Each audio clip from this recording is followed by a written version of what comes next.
All right, good morning. My name is Barry Hall. I'm the East Coast Ship Check Supervisor, and we're going to cover the 2.2.3 WNs and forms for ship check. Basically, I'm going to cover the ship check forms we use and how they pertain to us when we write our ship checks, okay? So we're going to go ahead and start through it. The work notification forms and ship check course is designed to familiarize maintenance and planning personnel with the critical structure and function of a WN and how to use it to choose and complete your ship check forms. This course outlines the 7 essential sections of the WN and how they are used in completing the ship check process. This overview provides a framework for verifying key data elements and ensuring that every job reflects the proper documentation and the verification of the WN to your ship check. All right, and what we're going to learn in this section for the objectives is the life cycle of a WN, the numbering systems associated with the WN, the 7 sections of the WN, the life cycle of a WN in the ship check process, the different types of ship check forms and their purposes, and how to choose the appropriate form for the ship check being done, okay? So basically, this is what a WN looks like. Most people in here have already seen one that's done it.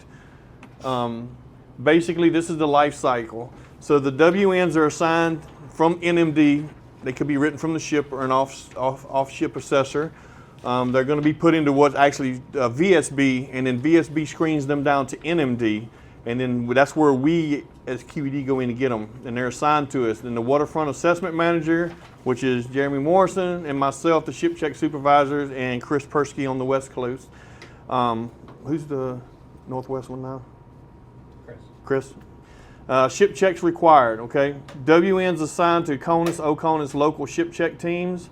And then it goes to the QED ship checks WNs, and then the completed ship checks are loaded into the planning folder, and then planners write WIs from the assigned WNs, okay? All right, so this is the makeup of a work notification WN, the 2 kilo, JCN, JSN, WN. They have multiple names for those depending on where you look at it in the system. The ship's UIC, designation to what ships the WN belongs to work center. The work center wrote the 2 kilo. Typical work centers are like EXSA, SurfMap, modernization. EXSYs are like port engineer or services where they request services for the ships. Serialized number, the number associated to when and where the job was written. Typically the first 2 letters or numbers tell you who wrote the job, like ZB is SurfMap written, LO is port engineer written, NN is RMC code 200 assessors, okay? So we got the ship's UIC, which is the first 5 digits. Every ship has a unique UIC. The work center is whatever work center is writing it, so you could have like an ER01 or an EM01 or EM02, that could be there. Now normally if there's no letter designation in the first 2 digits, it's just 4 numbers, that means it's usually ship's force generated, okay? That means it comes directly from the ship, all right? Any questions on that? Any questions so far? Good? Okay. 7 sections of the work notification, all right? And notice in the top we got the blue, which is the identification. That usually gives you the ship's UIC, the work center, the job sequencing number, what ship it's actually from, what space it's in, what equipment it ties to. Then the second section is the deferral action. We don't really have anything to do with that. That's based on how they defer the jobs when they go out to the system for NMD or once they leave the ship, okay? So in other words, they may put it in, but then the Chang or somebody may go, we want to defer this, we don't want to do it right now because of a money issue or whatever, okay? Then you got the completion action, which is the other lower black. This is like where it finishes up. The deferral's up top, the completion is below, okay? So then you get to the green section, which is remarks. That's what we consider the block 35, which is here. And if you flip it over on the back, you will see on your designated WNs that you have, there's a backside. These are usually cut short because there's just not enough room in the block to put all the information in there. So it's always make sure you print out your WNs in full in all directions, okay? Because you want to be able to read everything on the back.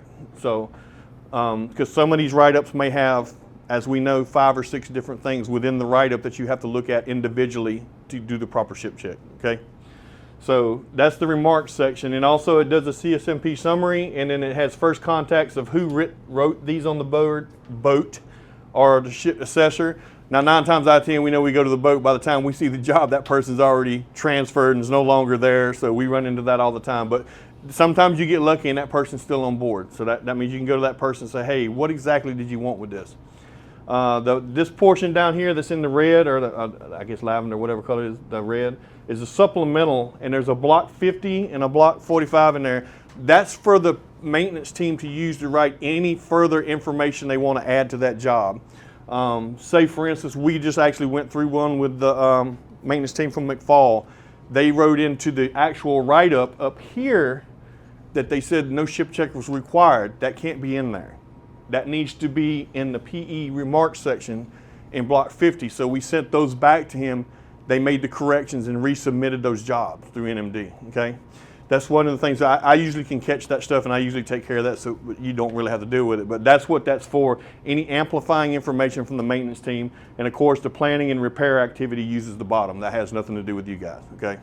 That's usually the price, the code, how much it usually costs, how much square footage or whatever. It all goes down there. It's like for estimating and stuff, okay? Any questions about the actual layout of that?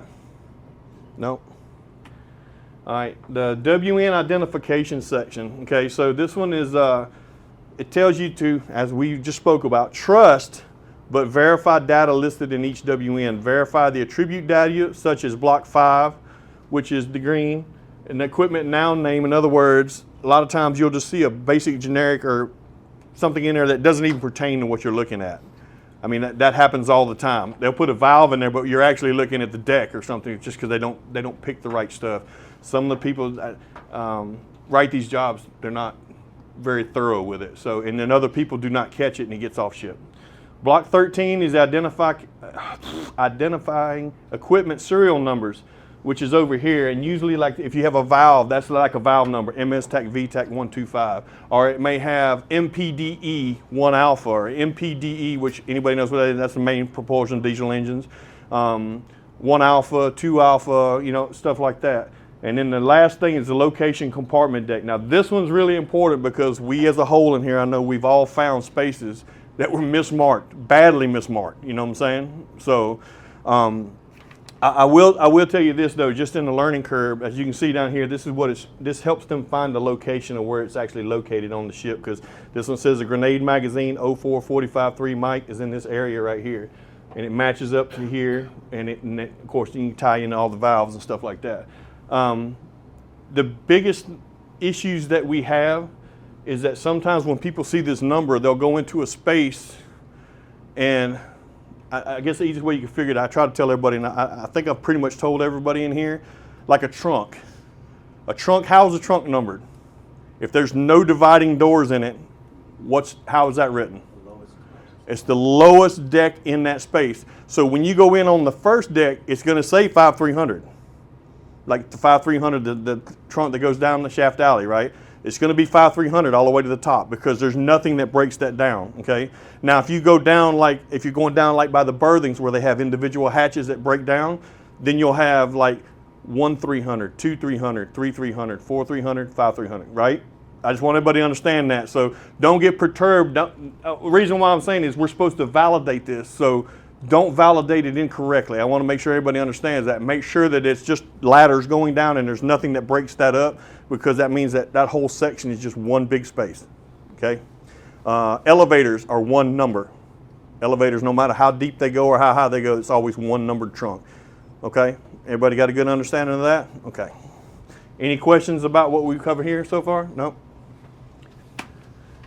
All right, block 35, this is the most important one. This is the remarks that contain important information from the government maintenance team, port engineer, or government project manager about the job to be planned and executed. And/or it don't have to be from the government maintenance team or the port engineer. It can come from the ship as well. It can also come from assessors as well. ESO1 jobs, we have lots of ESO1 jobs that come from this the structure, okay? As we know. So that's basically, this is the most important. Like I said, it even tells you here it's continued on the last page. So when you flip over, you should have that printed out where you can read the entire block, okay? Then it just repeats the same control CSMP value from up top, and then it gives you the first and second contact supervisors. Like I said, sometimes you get lucky and they're on board, sometimes, most of the time they're not though. Any questions about the block 35 on the front? All right. Page 2, this is the back side. The second page of the WN holds the complete write-up of Block 35. It should be thoroughly read to account for all job requirements. Reminder, it is the best practice to fully print out the WN so information is not missed. Same thing that I tell you guys 1,000 times. What should you have with you if there's a drawing number in here? Drawing. You need to print out the drawing, right? Because like I tell you, when I come to the space and you don't have the drawing, I'm walking out of the space. Because I can't help you at that point, because they gave you the information you needed. That's why I said you got to read those things thoroughly. That's why we do that. All right, the 47, 48, and 50, this is what I was talking about, the remarks section right here. This one is 47, 48 are for like blueprints, drawings. They'll put those in the block, like NAVC drawing stuff. They'll put that in this area up here. I've never really seen the arrival conference action used. The remarks section, this is the one I was telling you about where they were, CSPE, which is Combat Systems Support Engineer, puts in notes about retargeting the valve. Then they'll do. Then it says it appears to be leaking, and then on 3 January he went and added something else. Actually, yeah, he added something else to it. It said it was descoped from the 5A1 CMAP due to that valve being leaking by. Okay. Now there's only one thing I'll tell you about this though. If there's a lot of writing in here, you're not going to see the full story with that. So you may have to go ask the APSs on site, because there's nowhere you can see that blown up. Even when we download from NMD, that's all you're going to see for the ship check. So if it's cut off like this, or you think there's something like the sentence dead ends and you can't see the rest of it, let me know if you need that information, and we'll go get with the APS, and they can go into VSB or NMD and pull that information out for, or go to the maintenance team and find out exactly what they wanted done. Okay? Any questions on that? All right, onboard processes. The on-ship process verifies each WN, gathers technical and photographic data, and the documents discrepancies or additional work, ensuring planners have complete, accurate information to develop WIs. To do this, the ship checker needs to visit the WN specified location on board, verifies WN details, the location, description, the remarks. He's going to confirm if the WN actually reflects the actual ship condition, and then he documents any discrepancies or additional findings on the appropriate forms. And additional findings we mean by the expanded ship check that we call out. In other words, if they tell us we need to replace the pump and the motor, and you get down there and the whole foundation is gone, then yes, we need to add that in there, that they need to fix the foundation first, because they're going to fix it and it's going to come back as growth work or RCC. Okay, so that's why it's important that we do this on these ship checks. Ship check documentation, record all findings, measurements, dimensions, quantities, and technical data on the appropriate ship check form. Provide detailed and specific information. Do not simply agree with the WN. What does that mean? I should not see any what? What should you not do? Cut and paste. I do not want to see that, because that does not help the planner. We're validating what's there. Now you can put in your own words that you agree with it, but it needs to be worked out. In other words, you need to say, you took the measurements, you did this, you did that, to validate that everything in that write-up is correct. Not just cut and paste and I agree with it. That's not a very good ship check. Wouldn't you agree? Okay. Clearly describe the actual conditions found during the ship check. And then the last thing is to ensure documentation supports accurate and effective planning. Now I'm gonna go back right here to record all findings and measurements. When you because we take pictures, right? What's really important to have? What would you think would be important to have in your pictures to help you with the ship check process? One of the things that they're talking about up here is your findings. So we want to take pictures of what's there, correct? Measurements, should they be in your pictures too? Okay. Dimensions maybe not so much, because sometimes they're up here and you really can't take a picture of the measurement because we use the laser, but you need to annotate those laser. What I do is I take the laser, put it here, shoot it, and then I take a picture of what the reading is. You can do that as well, okay? Because later when you get back, you got to figure up the square footage, right? If you don't write those numbers down, you're not going to remember it. And technical data on the appropriate ship check forms, which is like the ship check form here. I'll show you. We'll go across these in a few minutes, okay? Any questions about the documentation there so far? All right, WN scope verification. You want to inspect the area around the work for additional issues or required work, which would be the expanded ship check. Document any differences between the actual scope and the WN. So what do you think that means to you guys? What does that terminology mean? What do you think that means, Nick? No. Well, it could. Yes, you're very right. It could generate a PCFR. But what are we trying to say about that? So a job might say that there's a hole that's 2 inches, but in reality, ground truth is it's 3 inches, for example. Okay. That's basically what I want you all to understand. So that's what the whole purpose of the ship check is just because the job says something doesn't mean it's absolutely right. We need to make those corrections, and you need to write that stuff down. It has to be generated, okay? Recommend a planning condition found report, PCFR, if the scope differs from the WN. So, okay, so say this job, so this job was written for a passageway structure, right? I can't really read it all, but it's a structural repair. But you get down there, and it's actually a valve that leaks on the deck that's causing corrosion on the deck. But would you fix the deck and not fix the valve? So what would we do in that case? PCFR for the valve, right? So with that being said, what else needs to happen? We need to back up a little bit, right? Remember the last section where I was talking about we need to identify, measure, technical data, all that stuff. So we need to write down the valve number. We need to let them know what size valve it is, what kind of valve it is, what piping system it runs on. Because if you're going to add that, that information has to be sent in there, because what happens is when you generate a PCFR, the APSs then see it once we turn them in, and they send that PCFR recommendation out to the maintenance team, and they read what we wrote, and if they go and look at it and agree with it, then we just move forward and add it in. Or they could say, no, we're not going to do that. Okay, then that's on them as well. But we have made our recommendation, okay? Now remember, this is a recommendation. You're not telling them they have to do this. You're recommending that this be done, okay? So the last thing we want to do is ensure all findings and recommendations are clearly recorded for planning purposes, i.e. what we just talked about. You want to have good write-ups, you want to have pictures of your measurements, you want to write down dimensions, you want to write down everything and anything that you take during that should be in that ship check, okay? There's never too much. I don't care what they say. They complain sometimes we take pictures that have hundreds of pictures in one ship check. I don't care. If they want to take it down, they can take it down at the government level, but we are going to give them everything that we have, okay, to our ability. So, all right, any questions about this right now? We'll move forward to the next one. Ship check photography. Oh, I'm sorry. With the PCFR, I was going to ask, like, I know we use them like when the scope of work is increased, but it also works the other way around too. It's not as much as what they're saying too. Like, it goes both ways. Or is it Well, when it expands? Basically, we won't never de-scope a job. That's basically to the maintenance team. What I would tell you to do is do the ship check with what it says is there, document that, bring it back, and let the APS generally go back and talk to the maintenance team, because there may be a reason what you may think needs to be de-scoped, you may not see the big picture of what they want done or why it's being written like that. Because at the moment, say for instance, like Adam said, you got a 2-inch hole, it's now a 3-inch hole, okay? In reality, are you going to de-scope it? Or say for instance, they patched it, okay, it's patched now. Would you de-scope that job, or are you still going to leave it in there so it can be fixed?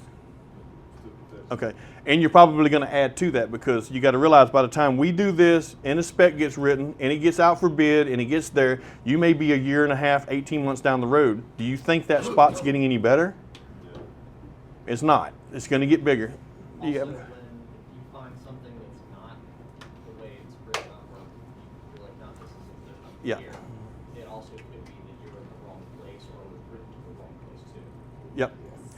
And that's what I'm saying. That there's a lot of things at play. And that's why you would have to come back and I say we would kind of foreplay with the maintenance team and say, hey, look, this is what we found. It doesn't make sense. Can you help us out? And that's when we do our get-togethers on the ship. We walk and we look at it and they're like, you're absolutely right. Or he'll go, oh, no, that's not in this space. It's in this space over here. Okay, you know what I'm saying? And that's how that works. Then we can change it on the spot with the PE or PMs that's there with us or somebody there. Okay.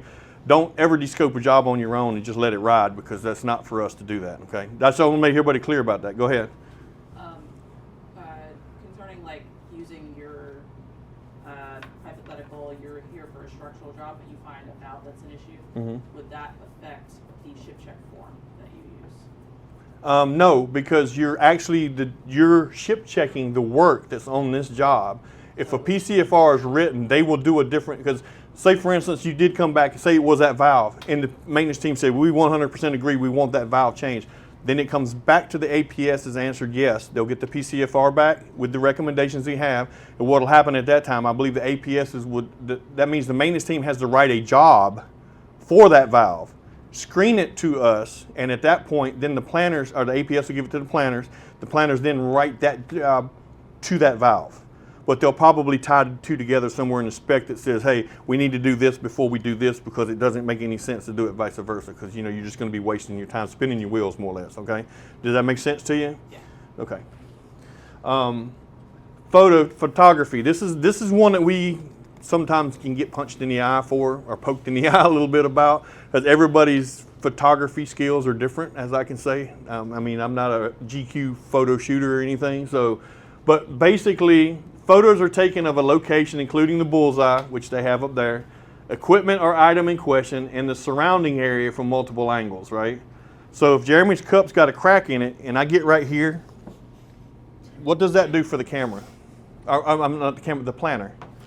Absolutely nothing, because he doesn't see anything around it. I would stand back here, okay, and know that, oh, it's sitting on top of this, and it's a forward bulkhead and an outboard bulkhead or whatever. They can see the location. It helps the planner out, especially when you're looking at drawings. Hey, if it's possible, because sometimes you might not be able to get a stand back picture, like for instance, some of the span rooms, get inside Yep. of them. There's only so much you can get. Yeah. But anytime outside of that, you Yep. have to prepare these telegrams. And with that, but the same thing with calls. But if you cannot get that stand back picture, put a note in there. Just say, hey, look, due to the interferences and the room and the space, I just could not get full back pictures to understand, right? Storage is something inside that compartment as well, and prevent you from getting stand back. Yeah, go ahead. The other piece that stand back picture gives you is perspective. So if it's a 5-inch crack and you take a picture of it 6 inches away from it, that crack looks really big. Whereas if you stand back and you're 6-8 feet away from it and you've got a 5-inch crack and it's sitting beside a coffee cup, then you've got a perspective of how big that crack really is. Of course. All right, so we want to take pictures of the bullseye. We got that. Equipment or item in question, surrounding area from multiple angles, like Jeremy was saying, to set the tone of where you're looking at. You know what I'm saying? Photos should show your potential interferences, measurements with tapes or calipers. And I understand the calipers are a little hard to take pictures of because the writing is so small on them, it doesn't usually show up very well. But like I said, for that you can't get pictures of, write it down. Add it into your write-up. Write those measurements in there. It doesn't hurt. They can read. If they don't read, that's on them. Rigging path, well, that one actually should not be in there. We don't do rigging. We're not quite. Yeah. Okay, I'm gonna say rigging paths. As a group, we don't do rigging, so we don't set that agenda. But if you know that there's a item that, say for instance, we're doing a fire pump down in the main space, they don't have a burp plate that can be unbolted where you can remove that piece of equipment. So that means you got to do what to get it out of the space? You got to cut a hole somewhere, right? Which is what Carlos just said, a TAO, or a temporary access opening, okay? We would recommend that. You don't tell them where that's going to go because you are not a structural engineer, because those cuts just can't be made anywhere. They have to be made in specific locations because you can detrimentally affect the structure of a ship quickly. Okay, we want to get the nameplate data and any other relevant details. All photos are transferred to the correct ship check folder on the network. And that's when we do the combining of everything. Okay, any questions about this here? Okay. Oh, and with the nameplate data, if there is no nameplate data on the stuff, write that in your write-up. Let them know that there's just no visible, readable data plates to be taken pictures of. That way, when we read it, or they ask Jeremy, why is there no picture of the data plate? He said, well, if you read, you'll see that they said there was none available on it, okay? Hey, So also annotate that if it is a data plate and it's electrical, also annotate that as well. yeah, electrical ID tags. He's talking about the little silver pieces on the cables. If you can read those, those are good to have as well. All right, so now we're going to get into the actual ship check forms themselves. So this is the mechanical ship check form. Aaron, what do you think would be tied to a mechanical ship check form? What kind of jobs do you think would be pertaining to that? Any type of like HVAC, HVAC 1, HVAC 2, any equipment, pumps, fire pumps, anything with the data plate. Okay. Everybody understand that? So mechanical means anything that runs motors, anything that's like that, okay? So now see, some of the other stuff though, you can split it up where he said pumps. Now, I want you all to understand something when we do these too. There's a pump and a motor that sits on there, right? The pump is what moves the fluid or whatever is moving. The motor is what do you think that one would fall under? Electrical. That's correct, it's electrical, all right? So that's not a mechanical, but if you're doing it as a skid and everything's together, then yes, put it in the mechanical form, okay? Because it's all being used to do one purpose, okay? All right, so that's, and I'm not going to go into that too deep in these, but basically we just put the ship names and stuff in it, the ship check, who it was done by, where the ship was located, and your email. And this is the information that comes out of the actual WN itself that we type in here. The block 35 information that you have on yours will go into the work notice. This is where we put our information, our conditions found, okay? Then over here is the nameplate data component. That's where you put in like your system, which would be like, say it was a valve, you would say fire main, and then you would put FMV 11111, okay? Manufacturer, that's usually if you get the data plates, if the valve has something on it that tells you what it's made by, who it's made by, what size it is, that all goes into here, okay? Staging or scaffolding, everybody understand what that means, right? If you need scaffolding and or ladders or whatever, if you think that you need something to get up higher to get to work on it, you need to annotate that in here, okay? Other, this type of work, piping and valve, sometimes you don't even have to mark that one because if you're doing a deck or something like that, sometimes it ties into it. This is not going to make any sense, so just leave it blank. But now flange shields required is important. Where do you think you see flange shields at? All flanges? No. What flanges? What systems? Water systems, fuel systems. Yep. Anything that's high pressure, steam, stuff like that, okay? So you would definitely need to put required if you're working with a system like that because a lot of people forget to mark that box because they don't know, right? Interferences, none, major, or minor. What would be considered a major? And give me a major. What would be a major interference? Fuel pump. Jordan? Well, go ahead. Oh, I'm actually wanting to know that because that was never. Okay. What do you think, Adam? What do you think a major interference would be? You have to remove the whole damn engine. Okay. To get to one little thing under it that needs to be repaired, right? A So, lot of yeah, pipes yeah. and stuff like that. Say, for instance, they were removing one of the gas turbine engines, right? They got modules around them, right? To remove that, you have to take the module apart. It comes apart in pieces. They have to remove it to get the engine out, right? So that would be considered major interference. What would be a minor interference? Cables, pipes. Yeah. Valves. How about somebody working on something in that space, you can't actually get to it? Well, that wouldn't be, that's not for, well, we wouldn't write that because when they do the work, that's not going to be happening there. Yeah. What about loss of power? Would that be an interference? Mm-mm. Ship loss? No. Say, for instance, you were working on the deck upstairs. Say this was the bottom side of the deck. You got insulation on the bottom. Is that minor interference? It's backside interference, right? Okay. If there's bulkhead insulation. Yep.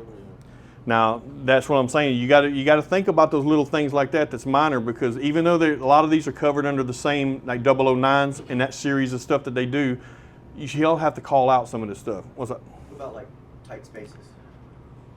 Tight spaces, I always mark them as major because usually in a tight space, you're either going to have to remove a bunch of equipment or you're going to have to cut holes to get to it, one or the other. All right, so now I want to remind you guys something. Let me just step back I know we're on this page, but I just thought about something with the pictures. It's important that you guys get both sides of anything you're working on. If that bulkhead, like he was talking about earlier, has a 5-inch crack into it, if you can get to the space on the other side, you need to get the back side, okay? So if there was a crack in that bulkhead at the bottom, that might affect 4 spaces. because of the inner plane. So you'll need to get this side, that side, the one that's directly below you, and the one that's under that side. And that because you got to encompass all of those. Because in each different space, there might be different interferences they have to look at. Okay, so just make sure that you always get that backside in. You need to as much as possible. Now, understanding a lot of this stuff like tank tops, you can't get in the tanks because there's a crack in the tank top, but you can't get in there because there's fuel or whatever. That's obviously redundant, right? So, all right. So that's the mechanical. Any issues with the mechanical questions? All right. Piping form. I'm not going to go through all this stuff again. Basically, this is talking about any type of piping that we have on board the ship, all right? So if they got a crack or a leak or an E-warp or a soft patch, let's say they got a pinhole leak somewhere in the piping, that's when we would use this one, okay? This is very good though. What's important about it is knowing what material type it is. That helps them out, whether it's copper, steel, aluminum, crest, or other, and what the system is and what it goes from and where it goes to. All right, so does it go from the fuel oil purifier to the first discharge valve? Is it in that section? It narrows things down for them. That's what those two are for, the from and to. So if it's in the middle of something, just pick something that's like a valve to another valve or a mechanical piece to another valve or, whatever it needs to be done, all right? What about that? Another option is, if it's not located by anything, you frame, do it by frame. Yeah. Hey, Barry, also with that, can I get that off the DC plates? Sometimes it'll say where it's going from to. Is that okay to do it that way? Yeah, you can, but just remember that whatever you guys use for DC plates and stuff is not authorized in our write-ups. The planners cannot use any DC plates. They can't use EOS that we use on board the ship that has the valve numbers on it. It's not an authorized component to write a job to. I don't think, what do you call it? It's not 4E compliant. Let's put it that way. So that being the case, what do you use instead? If you know what you would fall back to the drawing. Yep. Every system on any of the ships that we work on has a drawing. Yeah. Now, for your purposes, you could start out like if you couldn't find something, say you used the EOS down in the space to find a valve. You located the valve. Sometimes I just take a picture of the EOS of where I found it and I come back and then you can transfer that into the drawing, like he said. And you can validate it when you get back here to make sure everything's good to go, okay? Staging requirements, piping requests, we don't really do the materials. Interferences and requirements, that's another thing too. Because if you got fuel or anything like that. Okay, so with that being said, fuel, lube oil, sewage, gas free, yes or no? Yes. You need to bring that up. That needs to be brought up. We need to identify that, okay? Inside of any tanks have to be gas free, but we don't really go into the tanks or anything as of now. So, any questions on the piping form? The valve form, primarily the same thing. A lot of these just speak for themselves. This would just be specifically the valve. The only thing that really deals with it is where we do this information. In other words, we need to know the service of the valve, if it's fire main, FMV 111, location, 4-tac 123, tac 1, whatever. Type. Now there's a billion different types of valves, okay? There's a lot of valves. You got globe, safety, governor, gate, ball. They need to know what type of valve it is. They need to know what size the valve is. And the serial number model you may not ever be able to get, or the manufacturer, because a lot of them are lagged, understanding that. So what material they're made from, is it a stainless, is it a steel, is it Monel, is it bronze, or any of these other ones. And the other important thing is, how is it connected? Is it a union? Is it a screw type union? Is it a bolted flange? Is it a cross bolt? Does anybody know what a cross bolt is? Somebody asked me that the other day. Y'all know what a butterfly valve looks like, right? You know how when you see the flange, but you can see the bolts that pass through all the way around it? Those are cross bolts. Regular flanges you can't see because they screw directly into the valve. The cross bolts go across and hold it, and you usually see that in your fuel valves or your fire main valves have a lot of butterflies in them, okay? So, and it's important for them to know that if it's threaded, welded, or it could be welded, like steam valves. They're actually welded in spot. There is no connection. You literally have to blue line and cut those out and replace them, okay? The bonnet type, what's on top of it, and another important thing is an operator. Is it just a manual hand wheel? Does it have a hydraulic operator? Does it have an MOV on it where it's electrically operated? Because the hydraulically operated ones can be operated from a distance. Or do they have a what? You know what I'm talking about, the cables that run down, you got to turn them in the deck. You know what I'm talking about, deck socket? Teleflex, that's what I'm trying to think of. Oh, thank you. Teleflex, it's important for them to know that so that we can get through that. They know that that's there because it's very important that they know that. So, all right? Hold on. Brian, what's the difference between a globe valve and a butterfly valve? I couldn't tell you off the top of my head. Okay, so if you were ship checking a valve and you didn't know what the difference between a globe valve and a butterfly valve is, for the purposes of this form, how could you find that information out? Did you find it in drawings? Absolutely. So That's the right answer. That's something else that you guys have to think about is globe valves and butterfly valves look very similar, depending on the valve that you're looking at. You should absolutely go to the drawing and verify that what you're looking at is what you think you're looking at. All right. Okay. Any further questions on the valve? We're going to move on. Valve list form. This one we don't normally use very much. This is basically when you go around and do like inventory of your valves and you're doing like, this would be something like the ship's force would use when they go around and do an inspection on their valves to figure out which ones need to be repaired. But then you would just list them and you'd have to make a JSN number for them and how many you need and what sizes, and it's for them to order their stuff with. We could use it in, say for instance, if we have done it when we did the CGs, when we did the overboards, and they blanked them all off and they pulled them all out. We had to make a list of all of those. We didn't have the JSN, but we just made a list of all of them. We turned that into the government to show that these were all the valves that needed to be removed, okay, and blanked off for the duration of the ship. Structural form, that's our most common form. We use it probably more than any other form out there. Basically, it just boils down to the same information goes here. But over here, you get the structural. We need to know if the compartment needs access. Is it an exterior location? That's important. Yes or no? They need to know that. Why do you think that's important? Yes or no, whether it's exterior or not?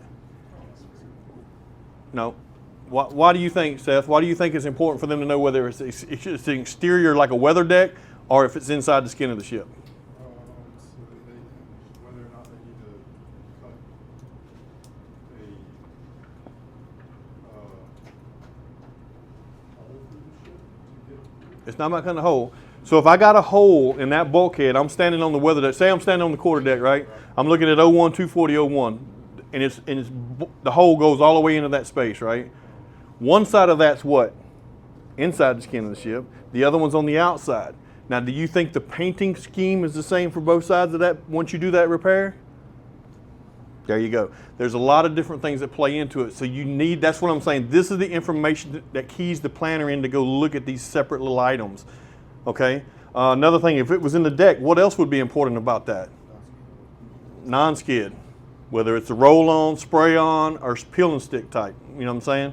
We have to ensure that we do that. It may need a Yep. Exactly. Or there may be some that if you look at something that's below the waterline, you could recommend that they need to be in dry dock, right? It doesn't hurt to put that in there. Whether they do it or not, it's expensive, but they need to know that. All right, so that's pretty much the structural form. So one of the biggest, most common mistakes that I see on this form is painting requirements, square footage, surface prep, exterior location, not filled out. Well, I wrote it in my comments, but you've got a whole space just for that. I get it.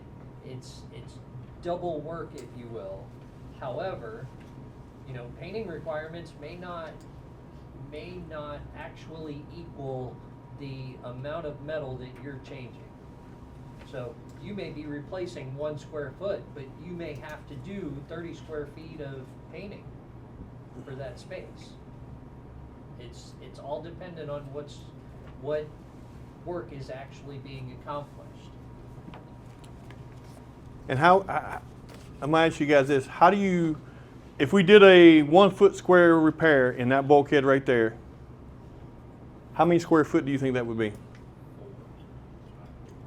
How would you, where do you get 4 from? Because to repair a bulkhead, assuming you're welding, you have to grind the paint back so many inches Okay. So you're saying 4 foot in here, right? That's the key. So what would it be then? 8 square feet. That's key to it too. So if you say 30 square feet like he said, but you didn't do the backside, guess what? It's now 60 square feet. That's what I'm saying. And if you get below decks, it's more than that, because if you got vertical, if you got horizontal longitudinals on it, those have to be repainted as well. So you got to account for the square footage on them as well, because you're talking about a flat surface, and a flat surface being 60. What about everything that comes down off of it? You know what I'm saying? That's in that area. You got to account for all that stuff. Okay? Can we remove lagging if it's in the order? No, we don't remove lagging. If you do, if you get caught, well, QED could be susceptibly liable to replace it. That's why. And I will tell you this, offline, I'll tell you that. I'll talk to you about that later. We're not going to talk about that in the class. What's that? So when you put the painting requirements, it has like on surface prep you put 009-32. Like where I had a ship check the other day where it was 009-0889, like the other codes. Where would you put that on the form? If you, That makes sense. it was referencing us. Yeah, it was in the block 35. Well, if it's in a block 35, you don't have to do anything. It's already been called out in there. Then that's fine. Just leave it as, because the planner looks at the block too, so they'll go reference all those numbers in there. Anything that's in there, they got to look at anyways. Okay. This is just above and beyond what we're adding to it. Okay. So that's pretty much, we got the structural form covered. I got 2 quick questions. If you're doing a job and it has lagging since AD brought that up, what are you supposed to add in the structural for as other tests? Dealing with lagging. Say it again. What standard item do you use?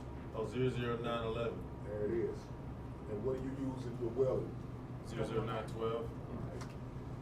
And that'll be another block right here. NDT required, yes or no?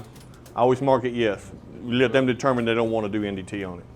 Non-destructive testing is what they do, like when something's welded, that's either they do there's several tests they can do to weld to ensure the integrity of that weld, okay? Up to and x-raying it, like they do most of subs. So that's pretty much it on that one.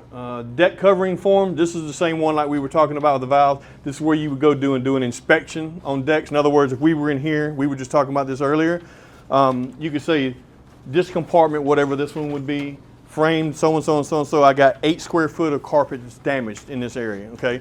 Then you go out in the passageway and there's PRC out there and you go, oh, and this forward end of the thing, we got another 3 square foot of PRC that needs to be replaced, and you would just continue going down. But what happens is once you get everything inspected, then you have to come back and make a JSN, which we don't write JSNs. That's what I'm saying. These are really based on ship. We can use these to document areas, but this is for the ship to use so they can write WNs and rewrite work. Or you can turn that into the maintenance team and they can write the work for you, okay?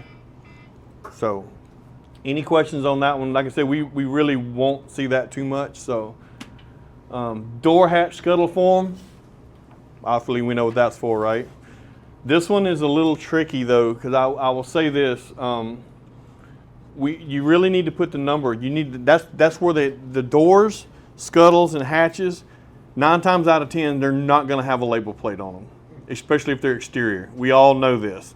So with that being said, how can you find that information? Drawings, and/or if you need to do it on board the ship, if you don't have the drawing, what would be another way for you to figure that out? You can go to the DC plates and you can write down what they have on the DC plate and bring it back and validate it to the drawings. Don't just not do it. I mean, if you can find a way to get around it and do it, you can use it that way. But it's important that we get that, what style it is, and the measurements. Usually there's that little silver plate, which we know is not on 70% of the doors and the hatches anymore because they're old and they're gone. So then how do you measure a door? If you wanted to do physical measurements, how do we measure a door? You probably know this one, Adrian. If you opened up a quick acting watertight door, how do we tell the diameter of that door? From the inside of the frame. The lip. Yeah. So once you open the door, you got the knife edge. You want to measure from the top of that knife edge to the bottom of that knife edge, and then you want to do it this way. Okay, that's how you get your measurement. Don't measure the door itself because it's wider than the actual what they're calling out for. And most doors are like 66 by 28 or yeah, it's just they're pretty standard. Yep. All right. Over here, another thing is the hatch size is there. How many dogs are on it? Let them know how many dogs are on it. How many hinges are on it, okay? Is it a left hand or right hand? If anybody needs help with that, I can explain that. It's pretty obvious, left hand, right hand. And a lot of times if you take a picture of the plate, you'll see what it is. It tells you on there whether it's left hand or right hand. And if you memorize a couple of those, you'll always know if that door opens that way, that's what it is, okay? Quick acting, whether it's a quick acting watertight door, which is the one where you just grab the handle and all dogs actuate at the time, or if it's individually dog watertight door, which means you have to do every individual dog, okay? Or like Scuttles have the spin man wheel that opens up all the dogs at the same time. Yeah.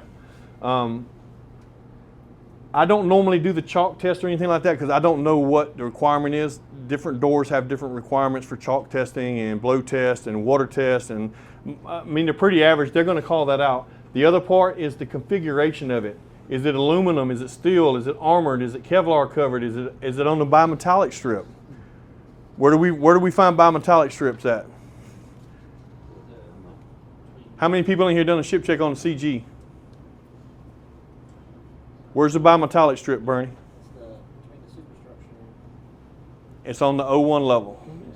It's like 3 inches above the deck. It looks like a little lip because the ship from there down is all steel. Everything from that bimetallic strip up is aluminum. And it's called the bimetallic strip, and there's a special piece of material in there that prevents the two from, because they don't play nice together. And if you ever notice that around there, it's always super corroded in that area. Even though they put it there, it still happens. It's called bimetallic corrosion, all right? So that's what that bimetallic strip is. So when you see that in a write-up, that's what they're talking about. So sometimes your door frames on the 01 level, your frame actually goes into that bimetallic strip. And you're going to destroy it when you cut the door out. So that means it has to be repaired. So you got to make sure you call that kind of stuff out too as well, okay? CGs are about almost gone, so we don't really have to deal with them too much longer. I think Gettysburg is the last one we have on the East Coast. So that bimetallic strip's kind of going to be a thing of the past. But if you just wanted to know, if you see that or somebody speaks about it, that's what it is, okay? Anytime you see a bimetallic anything, that means that you're separating one type of something from something else, okay? Fire pumps have what they call the galvanization, what they call it, in other words, there's a piece of, like, remember when I told y'all do the waster sleeves when we do the valves? The waster sleeve is designed to exactly what it is. The corrosion eats the waster sleeve and it does not eat the ship or the valve or the flanges. So what happens is they'll pull that out, that sleeve comes out and they'll put a new one in there. It's kind of like a zinc. Everybody seen the zincs down in the spaces? It's primarily the same thing, okay? So that's what I'm saying. Anytime you see a galvanic bonding or anything like that, that's what it means. You got two dissimilar metals. In other words, because a lot of times your sea chests are going to be steel, and a lot of your fire pumps now are titanium. Those two, they don't really play nice together. So they put the galvanic isolators in them. That's what they're called, galvanic isolators. Okay, so that's why it's important that we put this kind of stuff in there. I think we hit everything over there. Material, painting requirements. Yeah, that's pretty much it. That's all of that one. It's the basic stuff. Electrical form. This one we do use, but we don't use it a lot. We don't really have a lot of electrical stuff that gets fixed. But the important thing, like Carlos was saying for this, the most important thing is you got to get some kind of data for them to church, because everybody's seen those damn overheads with those cables in it. There's a billion of them up there. That tag really narrows down what they got to look at when they got to replace something, okay? Or if you're at a pump and you're just, or a motor, you're just like a ventilation motor or a fire pump motor. Usually when you got them big cables going down there, there's a tag on them. Write that information off the tag, okay? That helps them narrow down for isolation, what they got to take it back to, what systems it is. So they helps them with the tag out and everything, and it also helps them make sure that they order the right stuff, okay? Or if they're replacing the cable itself, it helps them know what cable they're looking at, okay? And that's pretty much all of it is in there. Now, a lot of these say replace like 200 linear feet of so-and-so cable. You're not going to know that. That shit, that stuff, it shifts from space to space, down or up. You're not going to trace it, and you lose it half the time in the big bundles up there. So a lot of those, I just tell you to just, if they're saying they need 200 linear feet, just leave the 200 linear feet in there. The planners and the maintenance team will work that out at a later date because there's really no physical way for you to ship check that hand over hand unless there's just a single cable running through a space and you can just like hand over hand it and trace it to wherever it needs to be and approximate the square footage or linear footage, I'm sorry. All right, ventilation form, that's basically anything from a vent fan. I put all vent fans on here. Coolers, cooling fan motors, vent ducting, all that goes into here. Label plate, and this one here has that, whether it's a cooling coil, a fan motor, vent duct, or other, label plate info if they have a first or second, interferences. This is the one that we normally have large amounts of interference on is fan rooms, because fan rooms are really, really tight. Most of them are, okay? And some of those fans are really, really big, which means, like Carlos was saying earlier, you have to use what? TAOs to get them in and out because you can't get them out the doors because they're bigger than the doors that are in the space. So insulation required, yes, because if you're doing ducting, that's very important that you do that, measure out what's going to be replaced, the width and the height, and then figure your square footage for that. Duct size, it helps them know if you know what duct size it is, like measure it out. So if it's 14 inches wide and you got 1 inch insulation on it, how wide is the actual duct inside? You deduct 2 inches, right? So it'd be 12 inch ducting. And then you go the other direction the same way. So if it's 6 and it's inch and inch, so it's a 12 by 4, right? That's what you need to put in here, the duct size. It helps them locate that stuff. If it's round, make sure you do the same thing. Yep. So electrical disconnect ID, which we just talked about, the circuit IDs is really important to put in here. If they don't have one, they just don't have one. I mean, I understand that a lot of them are missing or broken or painted over or damaged to the point you can no longer read them. Drain pipe sizing, this one pertains to your FCAs and FCUs because they're cooling units and they have, it's like an AC. You know how your AC drips fluid and it has to go somewhere? That's what the drains are for. That's what they're calling out right there. So if you do an FCA or FCU, which falls under here, which is like in your cooling coil, even your cooling coils in your main lines, they have drainage lines. They have drip pans under them with 2 drain lines coming out of each end, okay? You have to identify that and let them know that that's there. Damaged grills and all, we don't normally do that because we don't open the systems up to see the grills are damaged or whatever. They would just have to say that. Then it's pretty much, that's just all the same stuff, so. Insulation list form, we don't do the insulation, so this one right here would be just the same thing if you did an inspection and you want to write them down and turn it in. So, hey, y'all had some damage in here, okay? Thermal insulation, same thing, but that's particularly, you kind of got to know what you're talking about to do that one anyway. So, thermal insulation, everybody knows what that is, right? You ever seen the calcium chloride, the white stuff that's on the outside of the steam lines? Because the steam line's like this big around, but it's got this much chalk. It looks like that white chalky substance. That's thermal insulation. In some ships, there's still asbestos.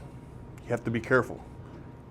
They're not, yeah, there's some things that can't be worked without asbestos. Asbestos is one of the best heat transfer things. They done away with most of it on like steam lines and stuff like that years ago. But a clue for it is, have you ever seen that most insulation comes now, that when you see the lighting it's red, it's like a red pink color? Yeah, if you see a bluish or a gray, don't fool with it. Leave it alone. You're fine just as long as you don't molest it or move it or make dust out of it. You know what I'm saying? That's where it becomes dangerous. And I'm sure you'd have to use a lot of it for it to do anything to you. But we don't need no mesothelioma up in here. You know what I'm saying? So, yeah. Well, that's what a lot of people in the shipyards are dying from because that's what they had years ago. Actually, to tell you the truth, Carlos will tell you the same thing. The clutch packs and stuff like that, the brakes, PT brakes, they all have. A lot of them have asbestos in them yet. Not the one I need. All right, standard ship check form. This one is like, I guess it could be used if you just want to do a standardized, if you were just going to do one for yourself or something like that. But most of ours, I usually try to give you guys individualized, whether they're structure, valve, or something like that. If there was something that was just obscure that didn't really match anything like that, you know what I'm saying? Then I would say, or say for instance, which we don't do, but what if it was a radar? We had a job that said the radar needed to be replaced. we could essentially use this standard one to do the radar with, because we don't specifically have electronic weapons gear or anything, a specific one for that. And it's not really considered mechanical or maintenance, it's separate. So that would be what we could possibly use this one for, all right? Oops, went too fast. Damn it, how we go back? All right. All right, the hands-on activity, you guys all have the blanks and different types of ship check forms along with several WNs and the pictures from actual ships. You will select which form should be used for the ship check by looking over the WN and the pictures. Next, you will do your best to fill in the appropriate ship check form using the information from the pictures and the WN.